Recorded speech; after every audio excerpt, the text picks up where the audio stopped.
সূরা তেলাওয়াত করেছি। রাসূল আকরাম সাল্লাল্লাহু আলাইহি সাল্লাম যে বছর জন্মগ্রহণ করতেছেন, রাসূল আকরাম সাল্লাল্লাহু আলাইহি সাল্লাম যে বছর জন্মগ্রহণ করেছেন সেই বছরের একটা ঘটনা সূরা ফিলের মধ্যে আল্লাহ পাক বর্ণনা করেছেন।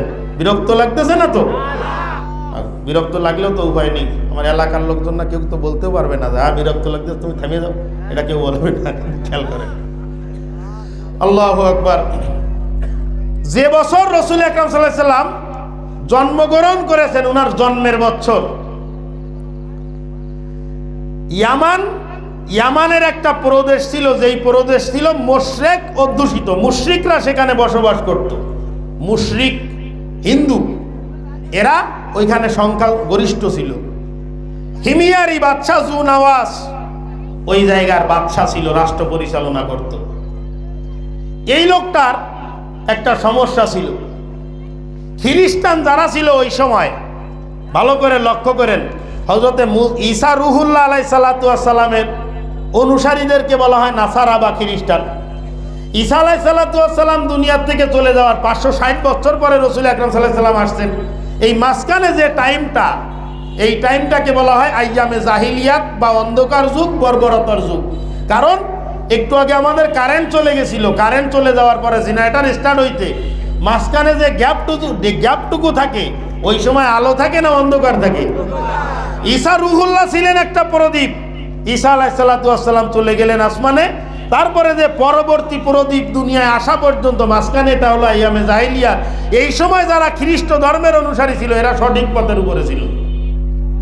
এখন ওই জু নওয়াজ বাদশার ওই জামানায় যারা খ্রিস্টান ছিল, বাদশা তাদের উপরে নির্মম নির্যাতন করত, নির্মম ভাবে অত্যাচার করত তাদের উপরে। অত্যাচারের একটা বিবরণ তাফসীরের কিতাবের মধ্যে আসছে। আল্লামা হাফেজ ইমাদউদ্দিন ইবনে কাসির রাহমাতুল্লাহ আলাইহি লিখতেছেন, নির্যাতন কাকে বলা হয়? লম্বা ড্রেন, একটা সুড়ঙ্গ খনন করেছে, লম্বা সুড়ঙ্গ। এই সুড়ঙ্গ খনন করার পরে খ্রিস্টানদেরকে ধরে ওর মধ্যে ঢুকাই দিছে। ঢুকাই দেওয়ার পরে ওই সুড়ঙ্গের মধ্যে আগুন লাগাই দিছে। চিন্তা করেন, একটু কল্পনা করে দেখি আমরা, এখান থেকে রাস্তা পর্যন্ত একটা সুড়ঙ্গ, সুড়ঙ্গে তো প্রবেশ করা যায় এক পাশ থেকে, আরেক পাশ থেকে তো বের হওয়া যাবে না।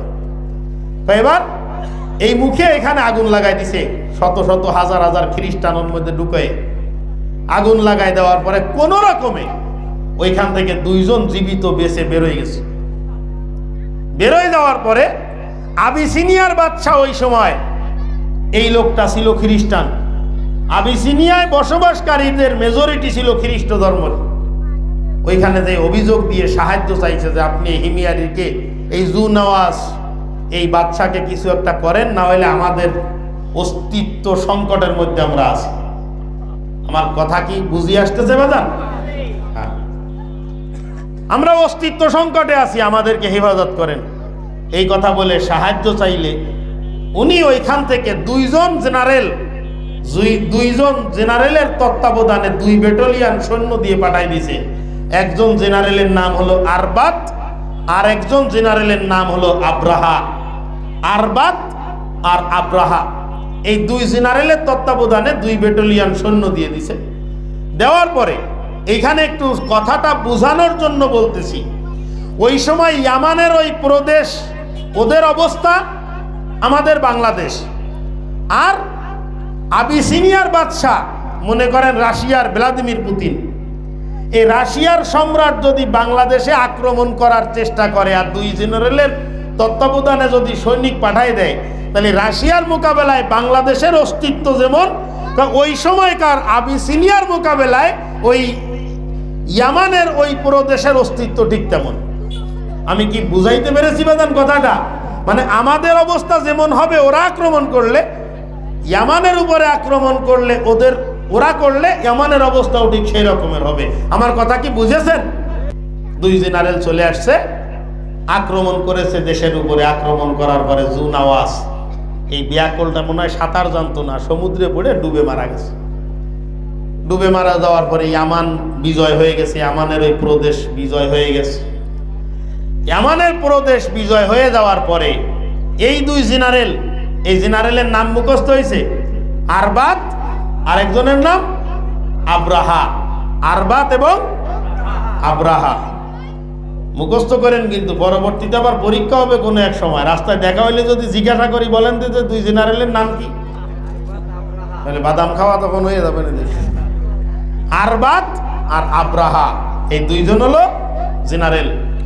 এই দুইজন যখন রাষ্ট্র দখল করে নিছে, এই দুইজন যদি একটা বুদ্ধিমত্তার পরিচয় দিত যে দুইজনে মিলেমিশে রাষ্ট্র পরিচালনা করি, তাহলে কিন্তু অনেক সুন্দর একটা পরিবেশ হয়ে যেত। সেটা না করে এই দুইজন একে অপরের সঙ্গে শক্তি পরীক্ষায় নেমেছে। শক্তি পরীক্ষায় নামার পরে এই আব্রাহার হাতে আরবাত নিহত হয়েছে। এখানে একটা ট্র্যাজেডি আছে, রাজনৈতিক ট্র্যাজেডি বাদান, খেয়াল করেন। যে কোনো রাষ্ট্র বিধ্বস্ত হওয়ার পরে ওই রাষ্ট্র যারা জয় করে, এই বিজয়ীরা যদি চিন্তা করে সবাই মিলে সুন্দর করে এই ভগ্ন দশা থেকে রাষ্ট্রকে বাঁচাবো, এই রকম নিয়াত করে দেশপ্রেমিক নেতারা যদি চেষ্টা করে, তাহলে একটা রাষ্ট্র ভগ্ন দশা থেকে বের হইতে খুব বেশি সময় লাগে? কথা বলেন লাগে?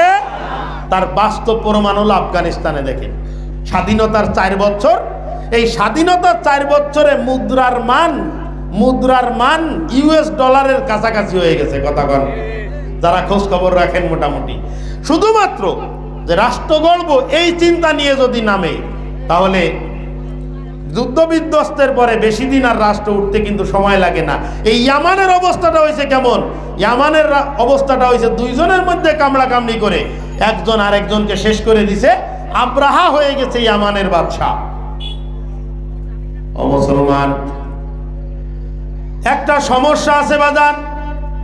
সাধারণত মা বোনদের ক্ষেত্রে বলা হয়, সুন্দর একটা কাপড় যদি ক্রয় করে, সুন্দর একটা কাপড় যদি ক্রয় করে, ওই কাপড়ে শুধুমাত্র বাহিরের দিকে ঠেলতে থাকে, যাও বাহিরে যাও, মানুষকে দেখাই আসো, বাহিরে যাও, মানুষকে দেখাই আসো। ভালো কাপড় পরলে বাইরে যেতে মনে চায় বারবার।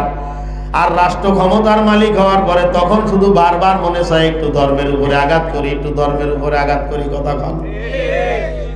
যখনই রাষ্ট্র ক্ষমতা হাতের মধ্যে চলে আসে, বিগত দিনগুলোর দিকে তাকায় দেখেন বাজান, যা কিছু ছিল মোটামুটি কোন রকম কোনো সমস্যা কিন্তু বেশি একটা ছিল না। যতটা সমস্যা হয়েছে সবগুলোই কিন্তু ইসলাম এবং মুসলমানদের উপরে আঘাত করার কারণে। কথা বলেন ঠিক না? যদি ইসলাম ও মুসলমানদেরকে নিরাপত্তা দিতে পারতাম, যদি ইসলাম এবং মুসলমানদের পিছনে না লাগতাম, যদি হক্কানি ওলামায়ে কেরামের পিছনে না লাগতাম, তাহলে হইতে পারতো এখনো পর্যন্ত আল্লাহ পাক সব জায়গায় বহাল রাখতেন। কথা বলেন। ও দুনিয়ার মুসলমান, এটা আল্লাহ পাক রব্বুল আলামিনের চিরচরিত একটা নিজাম। পিছনের দিকে তাকায় দেখো, ফিরাউনের দিকে তাকাও, ইতিহাসের কিতাবের মধ্যে লাল অক্ষরে ফিরাউনের নাম বড় বড় করে লেখা আছে। আল্লাহ পাক রব্বুল আলামিন বলতেছেন, ইন্না বাদশা রব্বিকা লাশাদীদ। ও দুনিয়ার ক্ষমতাধররা ভালো করে বুঝে নাও, ইন্না বাদশা রব্বিকা লাশাদীদ, তোমার ক্ষমতার থেকে কিন্তু তোমার রবের পাকড়াও অত্যন্ত ভয়াবহ। কথা বলেন ঠিক না? পিছনের দিকে তাকাও, ফিরাউনকে ধরেছিলাম কেউ ছুটাইতে পারে নাই, নমরুদকে ধরেছিলাম কেউ ছুটাইতে পারে নাই, হামানকে ধরেছিলাম, সাদ্দাতকে ধরেছিলাম, আবু জাহালকে ধরেছিলাম, আবু লাহাবকে ধরেছিলাম, উতবা সাইবা, ওয়ালিদ ইবনে মুগিরা, উমাইয়া ইবনে খালফ, একটা একটাকে জায়গায় শেষ করে দিয়েছি, কেউ তাদেরকে রক্ষা করতে পারে নাই। কথা বলেন ঠিক না? এটা হলো মারাত্মক একটা দৃষ্টান্ত।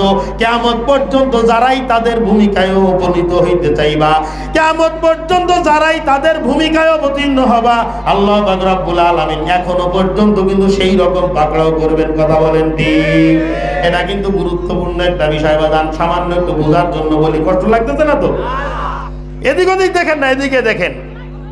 আন্তর্জাতিক অপরাধ ট্রাইব্যুনালে যে বিচার কার্য চলমান, এই অপরাধ ট্রাইব্যুনালে কিন্তু ফাঁসি দেওয়ার কথা ছিল না। ফাঁসি দেওয়ার এখতিয়ার বা অধিকার এই আদালতের ছিল না। শুধুমাত্র ফাঁসিটাকে বৈধ এবং জায়েজ করার জন্য আন্দোলন করায়, শাহবাগে ইমরান এইডস সরকারের মাধ্যমে আন্দোলন করায় ফাঁসিটাকে জায়েজ করে তারপরে ফাঁসির রায় কার্যকর করা হলো। আল্লাহ পাক রব্বুল আলামিন সেই বাতাস আবার উল্টো করে ঘুরাই দিয়ে সেই আদালতে যিনি ওই ফাঁসি কার্যকর করার চেষ্টা করেছিলেন, আবার তার জন্য ফাঁসির আদেশ হয়ে গেছে কি গেছে না? কথা কন। আল্লাহ পাক রব্বুল আলামিন বলেন, এটাই হলো আমার ধরা, ইন্না বাদশা রব্বিকা লাশাদীদ। আমি আল্লাহ পাক ধরি এইরকম, অতিলকাল আইয়ামুন উদাবিলুহা বাইনান নাস। এই দিন না, দিন কিন্তু আরো আছে। কথা বলেন ঠিক? এটা কিন্তু দিন না। এই জন্য আল্লাহ পাকের একটা নিজাম, একটা অভ্যাস, একটা আদাত। যে যত বেশি পরিমাণে বাড়তে চাও আমি আল্লাহ পাক তাকে বাড়ার সুযোগ করে দেই।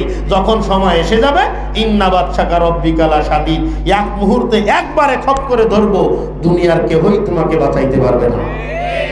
ফিরআউনকে আল্লাহ পাক সহ্য করেছে 450 বছর, একটা দুইটা দিন, 450 বছর পর্যন্ত। তারপরে গিয়ে আল্লাহ পাক সুবাই মারছে।